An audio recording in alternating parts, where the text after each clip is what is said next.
So you got a film with Academy Award winner Denzel Washington, Academy Award winner Rami Malek, and Academy Award winner Jared Leto. It's got to be a home run, right? Meh.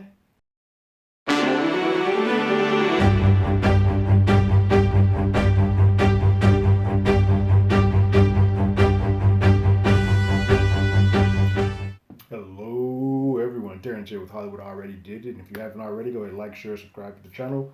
Ring that bell below. Anytime we have something, you will be among the first to know. So the second film in this whole HBO was doing 30 days on HBO Max while doing movie theaters when possible, where possible, at the same time. This is the second one after Wonder Woman, and hopefully, everybody's hoping that the results and praise for the film is a little bit better than that film went. I am here to tell you that this is just about as much of a mid um, as Wonder Woman was, unfortunately.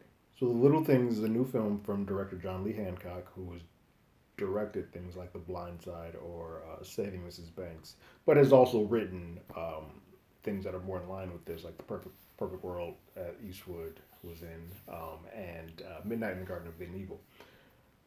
So he has some familiarity with these darker, seedier stories, as opposed to some of the directing things that he's normally done that's been bright. This is a bit of a neo noir thriller. I think it's more of a neo noir crime story as opposed to the thriller because I don't think we ever get to a point where this film actually executes the thrilling aspect. I think there's some great performances there. I think Denzel is fantastic. I'm sort of torn on Rami. I think Rami is doing a good job. I think he is going out of his way to put on this bravado or front of being bigger than he is and on par with Denzel, and some of that's because I can't quite put my finger on if it's because the character says to do so, or if he as an actor is making a choice that because Denzel is one figuratively, physically bigger than he is, but he's also just a bigger presence whenever he's in the room as well. So it feels like there's a bit of this affectation to be tougher than he truly is. Um, but it also, as the movie goes along, you learn that that's more of a bravado that he's putting on, and he's just as mentally set where Denzel's character is just as much. And I think Jared Leto does a fine job. I don't think it's nomination worthy of a job. I've seen Jared Leto put on these caricatures sometimes, and it feels like he might be doing a bit too much for everyone else to be so normal or baseline in this film. For him to be the larger than life version seems just a bit odd at times. But altogether, the three of them together in this do make some great acting performances, and I think it's shot. This is a stunningly looking film. It's shot well. The pacing doesn't bother me at all. I was into the film the entire time. Like I never had a moment where I was like, "Oh, this is boring," or "Let's move it along."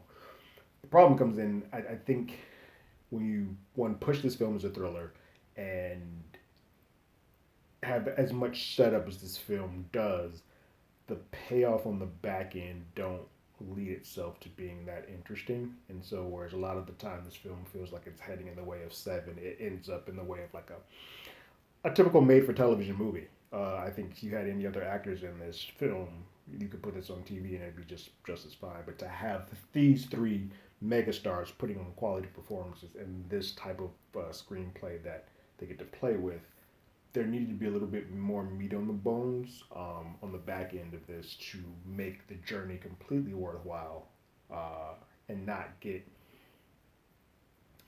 almost a form of blue balls at the end. And you're like, I like this. I like the story. I like this acting. I like this cast. I even like what the script is trying to do. For those of you not aware, The Little Things is about a character named Joe, played by Denzel, who for whatever has happened in his past, is no longer a part of the Los Angeles Police Department.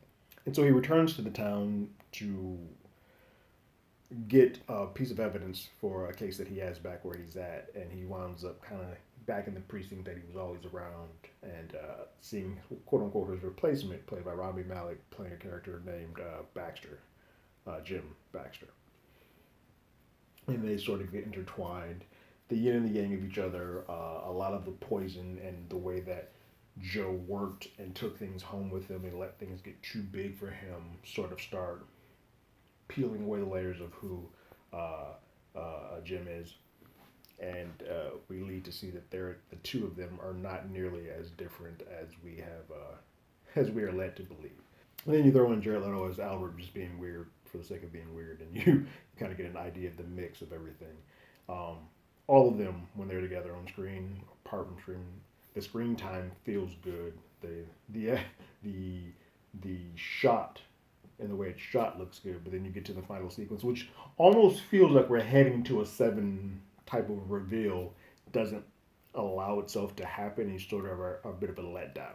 Um, I like the ending of this. I'm not going to spoil it for anybody, but I like the ending of it. It is a payoff to all the character work that was done, but it is not a payoff to anything that the screenplay has sort of given us, and you're kind of just left underwhelmed and very forgotten and forgettable type of film when it is all said and done. On my scale of once is enough, play it again, Sam, or give me a time stone so I never have to think about this film again.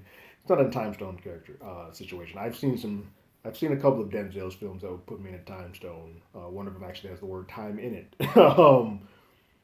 This isn't it. I think there's enough here to actually enjoy the film, but you're not going to think about this ever again. So once is enough for me. I'll never go back to this. And once that gets that timer stamp and the 30 days have passed, much like I did with Wonder Woman, I won't care and I'll never think about it again. Hopefully, Judas and the Black Messiah is the first of these Warner Brothers theatrical to HBO Max at the same time films that actually pays off and makes it a bit worthwhile to see some quality, really good content at home. But what did you guys think of the little things? Did you watch it? Did you see it? Was it too slow for you? Did you enjoy the ride? Go ahead and leave your comments in the comments below. If you haven't already, you can follow us on Twitter at HollywoodADI. You can email us at HollywoodAlreadyDidIt at gmail.com. We also have a podcast by the same name that's on Google Podcasts, Spotify, Apple Podcasts, anywhere that plays podcasts. We're there. We're currently doing this history of sitcoms through WandaVision with our guest host, Jamie Jarrett. We also have a sister podcast called You Can't Do That Anymore, where we talk about classic films like 16 Candles, American Beauty, Gone with the Wind, and look at those films through the eyes of 2021 and see if some of the things that they got away with back then they can do today in 2021. I can tell you, the one 16 Candles that's just coming out, that film is troubling. But like always, I got my ticket. You got yours?